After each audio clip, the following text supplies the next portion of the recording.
গল্প শুনতে আমরা সকলেই ভালোবাসি, আর গোয়েন্দা বা অদ্ভুতুড়ে গল্প তো আমাদের সকলেরই প্রিয়। তাই টকিপিক্স আপনার জন্য নিয়ে এসেছে শৈলজানন্দ মুখোপাধ্যায়ের লেখা গল্প সব ভুতুড়ে। গল্পের বিভিন্ন চরিত্রে দীপায়ন মালাকার, সঞ্জিত বিশ্বাস। গল্পের পোস্টার ডিজাইন রেডিয়েন্ট। গল্পের এডিট এবং special effects Michael Roni Mallick. গল্প পাঠ, পরিকল্পনা এবং পরিচালনায় পল্লব গায়েন। শুরু হচ্ছে আমাদের আজকের গল্প সব ভুতুড়ে।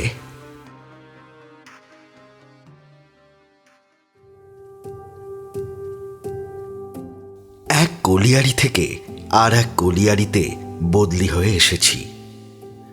কয়লাকুটির ডাক্তার, ভারী ঝকমারি কাজ। খাদের কুলি কামিন থেকে আরম্ভ করে ম্যানেজার সাহেব পর্যন্ত যে যেখানে আছেন সকলেরই জীবন মরণ যেন আমারই হাতে। আমি যেন তাদের ভাগ্য বিধাতা। কারুর পায়ে একটুখানি আঁচড় লেগেছে, ডাক ডাক্তারকে। কোথাও কোনো কুলি ধাওয়ার হয়তো রোগী মরেছে, ডাক ডাক্তারকে। খাদের নিচে কুলি মরেছে, সকলের আগে আমাকেই সেখানে ছুটতে হবে। সে যাই হোক, চাকরি করতে এসে সে দুঃখ করে কোনো লাভ নেই। আমার বাসাটি মন্দ নয়, টালি দেওয়া খানচারেক ঘর। সম্মুখে দাওয়া উঁচু ছোট একখানা রক। রকের নিচেই উঠোন, উঠোনে রান্নার ব্যবস্থা আছে। চারিদিক ফাঁকা। ভাবলাম ভালোই হলো, আগে যে কলিয়ারিতে ছিলাম প্রকাণ্ড কলিয়ারি, ছোটখাটো একটা শহর বললেই হয়। চারিদিকে ধোঁয়া আর বস্তি, দম যেন আটকে আসতো। এখানে তা হলেও একটুখানি নিঃশ্বাস নিয়ে বাঁচা সম্ভব। এই কলিয়ারির ম্যানেজার বাবু একজন বাঙালি, বড় অমায়িক ভদ্রলোক। প্রথম এসেছি, তার সঙ্গে আলাপ পরিচয়টা জমিয়ে রাখাই ভালো। বিকালে বেড়াতে বেড়াতে সেদিন তার বাংলোর দিকেই যাচ্ছিলাম। কালো রঙের ভুঁড়িওয়ালা বেঁটে এক ভদ্রলোক আমাকে দেখে নমস্কার করে পথের মাঝে থমকে দাঁড়ালেন। গোঁফগুলো নিচের দিকে বেঁকে আছে। মুখের পানে এক দৃষ্টে তাকিয়ে ভদ্রলোক জিজ্ঞাসা করলেন, বলছিলাম আপনি নতুন ডাক্তারবাবু তাই না? আমি আগে হেড ক্লার্ক। কি আর বলবো, ঘাড় নেড়ে একটুখানি হেসে নমস্কার করে এগিয়ে যাচ্ছি। তিনি আমার পিছু নিলেন, বললেন, চলুন তবে ওই দিক দিয়ে যাই, আপনার সঙ্গে গল্প করা যাবে। বলেই নিজের পরিচয় দিতে শুরু করলেন। এখানে চাকরি করছেন প্রায় বছর 10, অথচ একটা দিনও তিনি কামাই করেননি। বাড়ি তার বেশি দূর নয়, এখান থেকে প্রায় মাইল খানেকের মধ্যেই একটা গ্রামে। সন্ধ্যের আগেই রোজ তাকে বাড়ি পৌঁছতে হয়। কোনো কথাই তাকে আমি জিজ্ঞাসা করিনি, তবু তিনি আমায় সাবধান করে দিয়ে বললেন, দেখুন, এখানকার এটাই হচ্ছে নিয়ম। আপনিও যেন সন্ধ্যের পর বাইরে না বেরোন, সেটাই ভালো। আগে আপনি নতুন মানুষ, তাই সাবধান করে দিলাম আর কি। আমি বললাম, কেন? বলতেই তার সেই কালো গোফের জঙ্গল ভেদ করে পানে রাঙা লাল লাল কয়েকটা দাঁত বেরিয়ে পড়ল। বুঝলাম তিনি একটু হাসলেন, তারপর বললেন, জিজ্ঞাসা করবার কিছু নেই, বড় ভীষণ জায়গা মশাই। আপনি ভূত বিশ্বাস করেন? বললাম, না। এই মরেছেন, চারিদিকে ভূত মশাই। কলিয়ারিটা ভূতে ভূতে একেবারে ছেয়ে গেছে। এই সন্ধে হলে এই তল্লাটে আর জনমানুষই দেখতে পাবেন না। খাদের নিচে দিনের বেলাতেই লোকজন নামতে ভয় করে, আর রাতের কাছে তো একরকম উঠেই গেছে। অন্ধকারে রাত্রে একদিক দেখবেন কি ভীষণ ব্যাপার। ঘরে বসেই হয়তো শুনতে পাবেন এই ইঞ্জিনের শব্দ, খাত চলছে, ঘন্টা বাজছে, ট্রাম লাইনের ওপর দিয়ে ঘর ঘর করে আওয়াজ হচ্ছে, মানে ওই ভুতুরে কাণ্ড আর কি, বুঝলেন তো? কয়লার গাড়ি ঢালার শব্দ পাচ্ছেন, কিন্তু কাছে গিয়ে দেখুন সব চুপচাপ, কেউ কোথাও নেই। সন্ধ্যের পরে হয়তো দেখলেন ডিপোয় কয়লার একটা গুঁড়ো পর্যন্ত নেই। সকালে গিয়ে দেখুন 4-5 ওয়াগান কয়লা গাদা হয়ে গেছে সেখানে। কি অদ্ভুত কাণ্ড মশাই, এসব ভুতুরে ব্যাপার আর কি, বুঝলেন তো? তাই বলে অত ভয় পাবেন না। এ কথা শুনে বললাম, তাহলে তো ভালোই বলতে হবে, ভূতগুলো খুব উপকারী, বলুন। ভদ্রলোক আবার তেমনি দাঁত বার করে একবার হাসলেন, তারপর বললেন, হ্যাঁ, বললে হবে কি, খুন জখম তো লেগেই থাকে। এমন মাস তো গেল না যে ওই খাদের নিচে 2-4টে খুন না হচ্ছে। আগে মশাই যা কিছু হতো ওই খাদের নিচেই হতো, কিন্তু গত 2 বছর ধরে ভূতগুলো দেখছি উপরে উঠে এসেছে। এই ধরুন, আমার অফিসের খাতাপত্র আজ ঠিক যেমনটি রেখে চাবি বন্ধ করে দিয়ে এলাম, কাল এসে দেখব সব ওলট পালট হয়ে গেছে। এখানকার জিনিস ওখানে আর ওখানকার জিনিস এখানে, একেবারে তছনছ কাণ্ড কারখানা, যা কি আর বলবো। তবে এই নষ্ট কিছু করে না, এই যা আজকাল সব গা সওয়া হয়ে গেছে, বুঝলেন তো? হেসে জিজ্ঞাসা করলাম, তাই বুঝি বেলা থাকতে থাকতে আপনাকে বাড়ি পৌঁছতে হয়, তাই তো? ঘাড় নেড়ে ভদ্রলোক জানালেন, হ্যাঁ, নিশ্চয়ই। একদিন যে কাণ্ড ঘটেছিল মশাই, শুনলে আপনার গা হাত পা শিউড়ে উঠবে। থাক, আজ দেরি হয়ে যাচ্ছে, আরেকদিন বলবো না হয়। এখন চলি, নমস্কার নমস্কার। বলেই তিনি তার হাত দুটি তুলে আমায় একটা নমস্কার করে ডান দিকের রাস্তা দিয়ে হেঁটে চলে গেলেন। এদিকে ম্যানেজার বাবুর সঙ্গে সেদিন আমার অনেক কথাই হলো। বললাম, আচ্ছা, ভূতের কথা কি সব শুনছি আপনাদের এই কলিয়ারিতে, এটা কি সত্যি?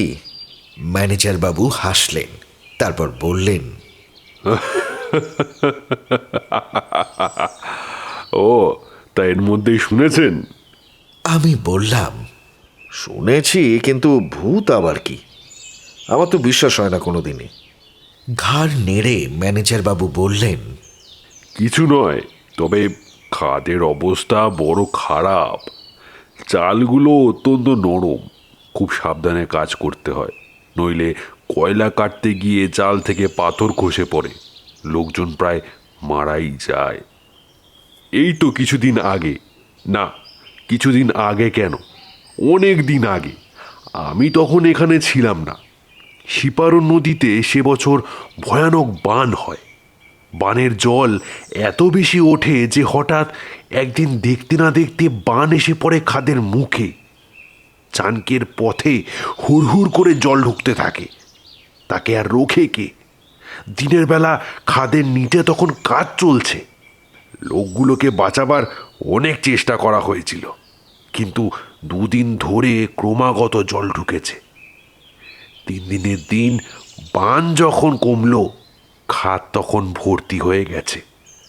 পাম্প দিয়ে জল তুলে তুলে অনেক কষ্টে নিচে নেমে গিয়ে দেখা গেল প্রায় 50 জন লোক খাদের খোলে মরে পড়ে রয়েছে।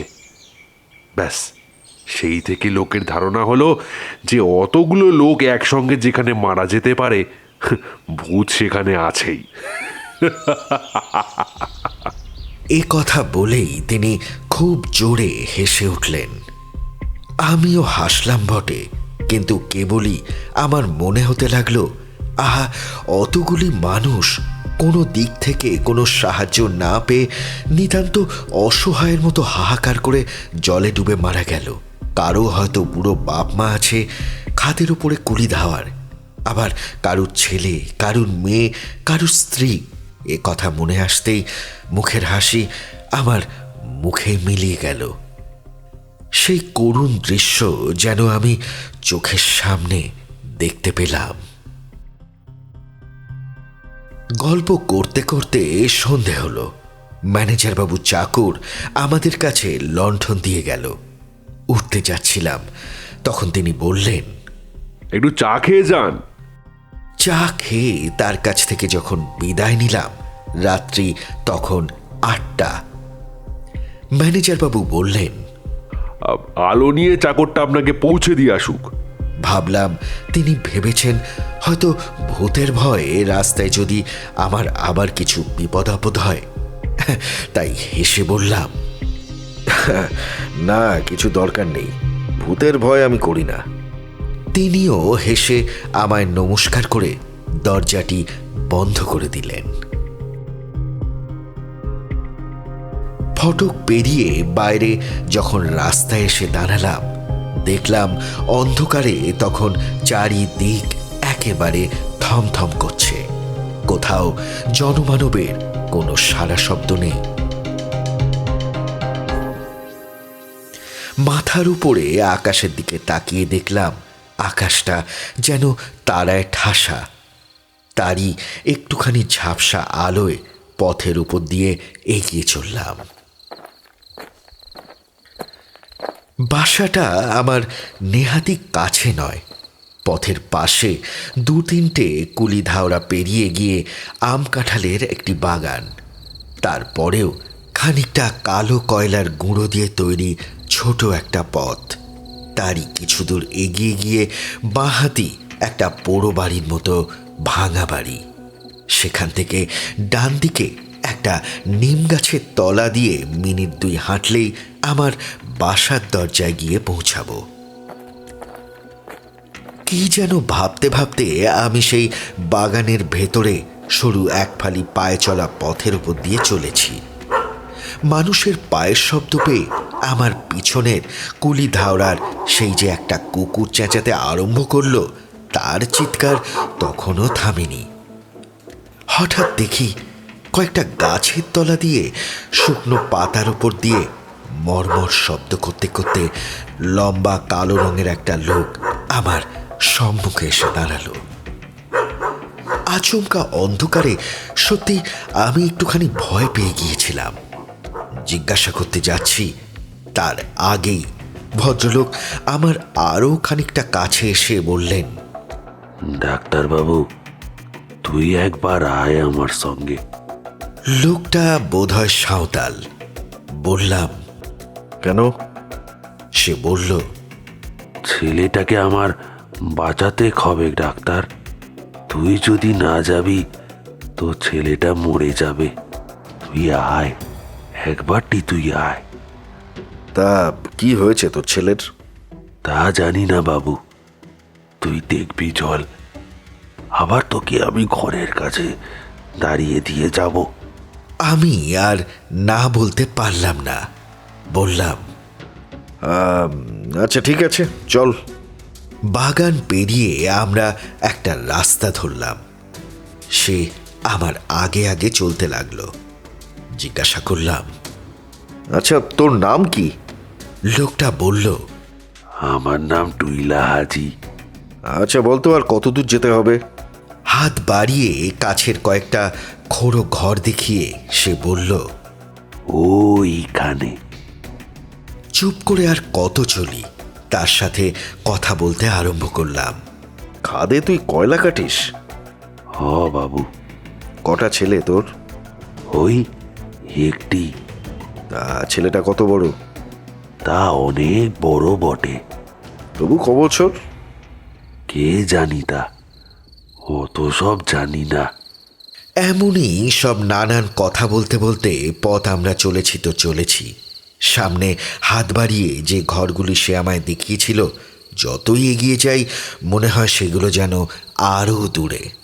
আমি থাকতে না পেরে বললাম, এ কি রে টুইলা, তুই যে বলছিলি কাছে, কিন্তু অনেকক্ষণ হয়ে গেল তো হাঁটছি। সে বলল, বাবু, কাছে লয় তো কি, কিন্তু পথ যেন আর ফুরোয় না। একটা কথা বলতো, তোর ছেলেটার প্রথমে কি হয়েছিল? টুইলা চুপ করে রইল। প্রথমে কি হয়েছিল? আরে টুইলা যেন বিরক্ত হয়ে জবাব দিল। সে বলল, খাদানে বান ঢুকেছিল। বান? হঠাৎ আমার ম্যানেজার বাবুর সেই বানের কথাটা মনে পড়ল। কখন রে? সে তো অনেক দিন। টুইলা বলল। অনেক দিন। আমি বললাম, তারপর? তারপর আমরা তেমন অনেক লোক ছিলাম খাদের ভিতরে, কয়লা কাটছিলাম। সেখান থেকে তো কেউ বেঁচে ছিল বলে শুনিনি, তা তুই বাঁচলি কেমন করে? টুইলা জবাব দেয় না। এবার আমার কেমন যেন মনে হলো। বললাম, হ্যাঁ রে টুইলা, শুনেছি নাকি এখানে খুব ভূতের ভয়, সত্যি নাকি? হঠাৎ দেখি টুইলা নেই। অন্ধকারে ভাবলাম কালো মানুষ হয়তো খানিকটা এগিয়ে গেছে, তাই দেখতে পাচ্ছি না। আমি বেশ ভয়ে ভয়েই ডাকলাম, টুইলা, টুইলা! কোথায় টুইলা? এদিকে ওদিকে আশেপাশে তাকিয়ে দেখি টুইলা কোথাও নেই। চারিদিকে দিক চিহ্নহীন অন্ধকার আর ঝিঁঝি পোকার ডাক। মাথার ভেতরটা ঝনঝন করে উঠল। সমস্ত শরীরের রক্ত তখন যেন আমার জল হয়ে গেল। পেছন দিকে ফিরে ছুটবার চেষ্টা করলাম, কিন্তু ছুটে আমি যাব কোথায়? চিৎকার করলেই বা কে শুনবে? ভাবলাম মৃত্যু অনিবার্য। চলতে গিয়ে দেখি পা দুটো আর গলা যেন শুকিয়ে কাঠ হয়ে গেছে। কোন দিক দিয়ে কেমন করে কতক্ষণ যে চলেছি কিছুই আমার ততক্ষণে মনে নেই। অন্ধকার কেটে গিয়ে চারিদিক তখন ফর্সা হচ্ছে। দেখি তখনও আমি পথ চলছি। শরীরে তখন আমার শক্তি নেই, পায়ে জোর নেই। নিতান্ত কেমন যেন মরিনি বলেই যেন বেঁচে আছি, এমনই আমার মনে হতে লাগলো। দূরে অনেকগুলো লোক আসছে দেখে সেইখানে সেই পথের ধারেই আমি বসে পড়লাম। ভগবান! কিন্তু কাউকে যে আর বিশ্বাস হয় না। এরাও ভূত নয় তো?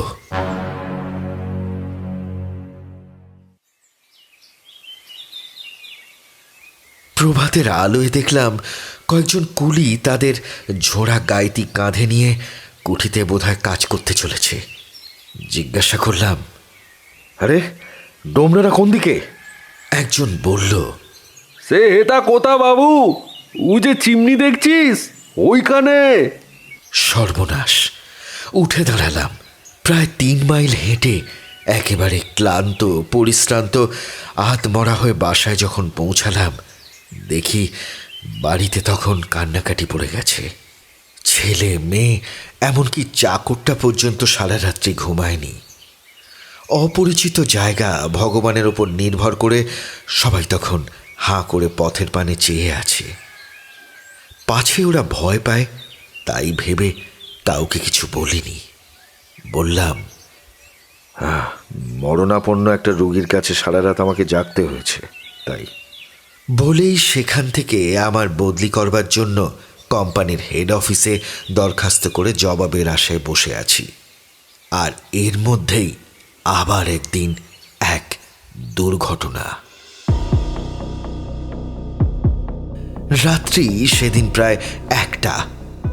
ম্যানেজারের কাছ থেকে ডাক এলো, খাদের নিচে লোক মরেছে, আমায় যেতে হবে তৎক্ষণাৎ। বলে পাঠালাম। হ্যাঁ, যাওয়া আমার পক্ষে এখন অসম্ভব। ম্যানেজার বাবুকে দয়া করে এখানে একবার আসতে বল। আলো হাতে দুজন চাপরাশি সঙ্গে নিয়ে ম্যানেজার বাবু নিজেই এলেন। হাসতে হাসতে বললেন, ভূতের ভয় বুঝি? সেদিনের সেই টুলার কথাটা আমি তাকে বলিনি, লজ্জায় বলতে পারিনি। বললাম, না তা নয়, খাদের নিচে রাত্রে তো এখানে আর কেউ কাজ করে না, তবে মূল্য কেমন করে?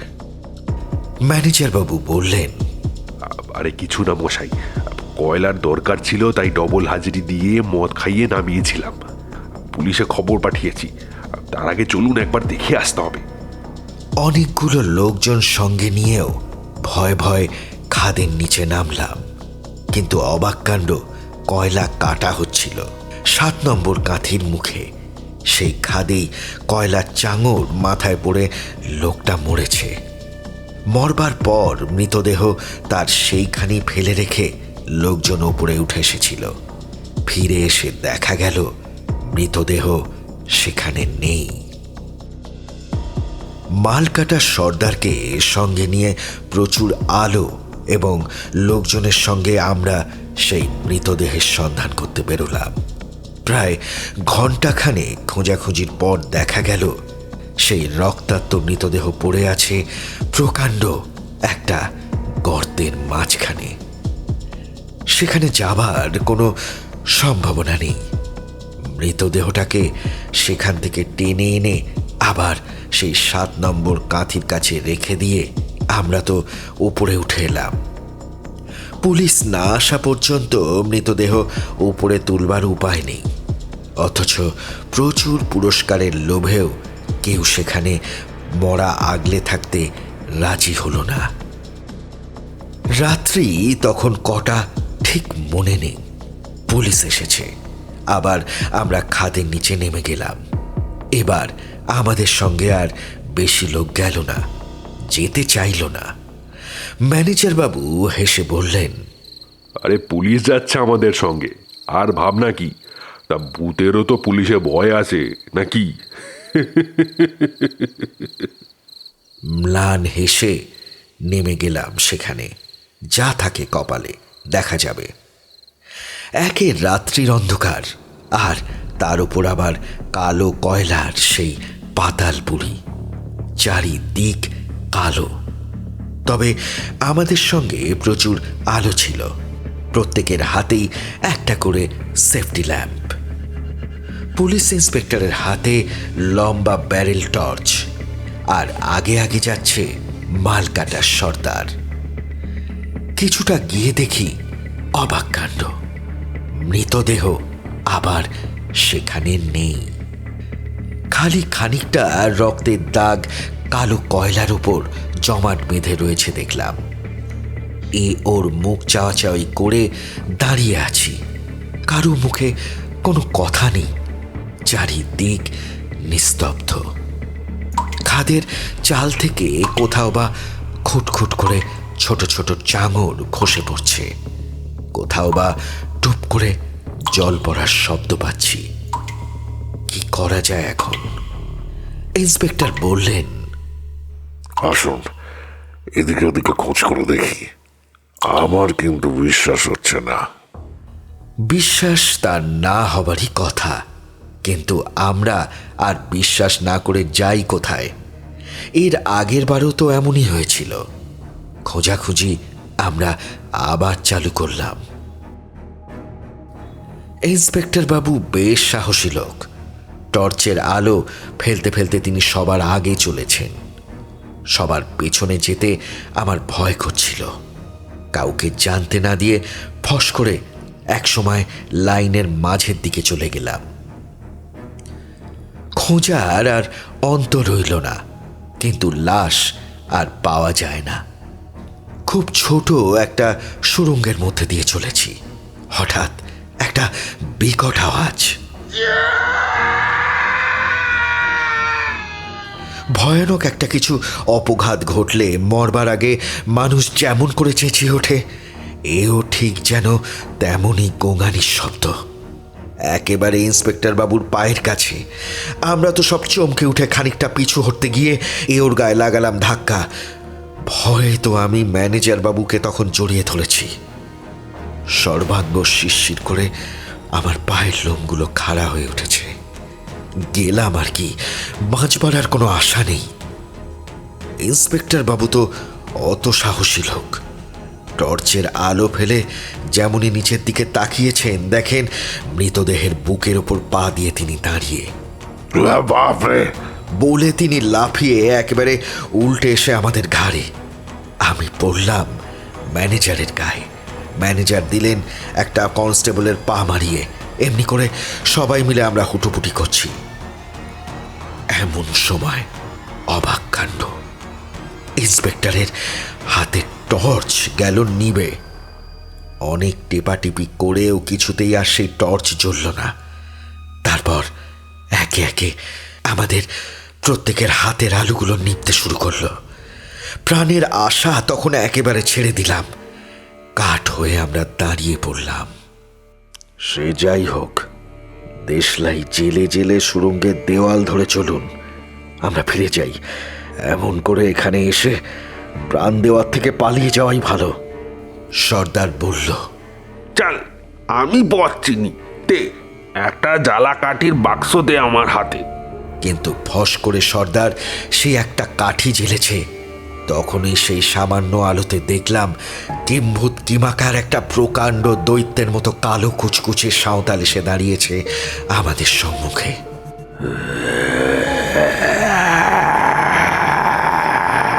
লম্বা লম্বা হাত দুটো বাড়িয়ে সে আমাদের সুড়ঙ্গের পথ আগলে বলে উঠল, যাবি কোথা? ছেলেকে আমার বাঁচা, এগোতে তা বাদে যাবে।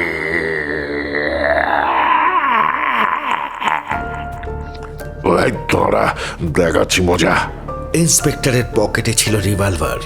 চট করে সেটাকে বার করে তিনি ধা করে চালিয়ে দিলেন একটা গুলি। ইন্সপেক্টর বাবু, না, গুলি চালাবেন না, গুলি চালাবেন না। ভীষণ আওয়াজে কানে আমাদের তালা লেগে গেল। কিন্তু তৎক্ষণাৎ শুনতে পেলাম অন্ধকার সুড়ঙ্গের মধ্যে ইন্সপেক্টর চিৎকার করে উঠলেন, গেলাম, ওরে বাবা রে, ছেড়ে দে, ছেড়ে দে।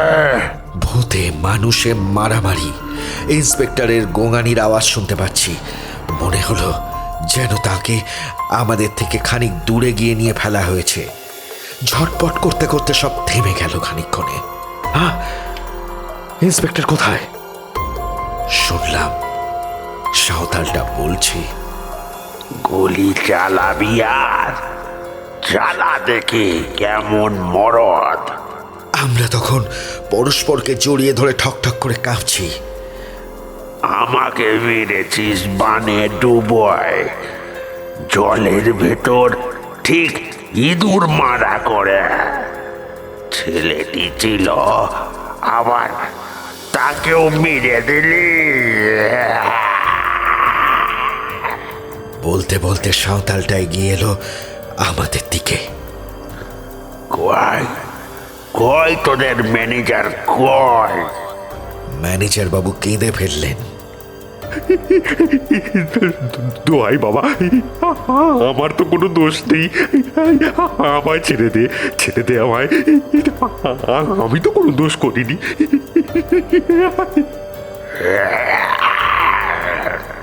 আচ্ছা, তোকে না হয় ছেড়ে দিল, তা ডাক্তার কয়? কয় কয় ডাক্তার? বলেই হাত বাড়িয়ে টপ করে আমার ঘাড় ধরে বলল, আয় আয়, দেখ যদি তুই বাঁচাতে পারিস।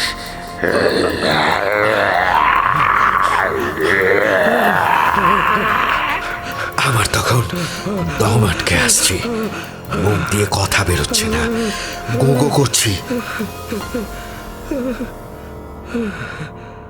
তারপর কেমন করে যে উপরে উঠে এসেছি, কেমন করে যে বাড়ির দিকে পৌঁছেছি, কিছুই জানি না।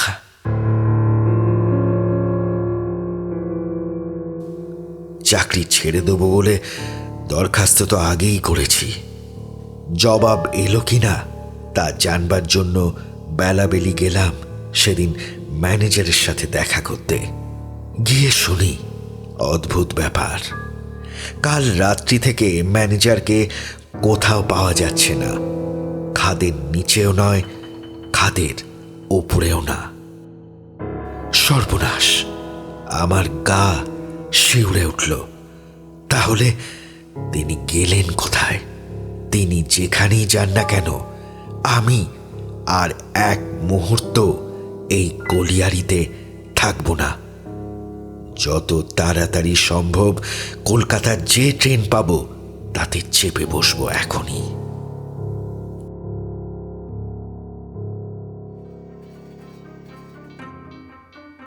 এতক্ষণ আপনারা শুনলেন আমাদের আজকের গল্প সব ভুতুড়ে।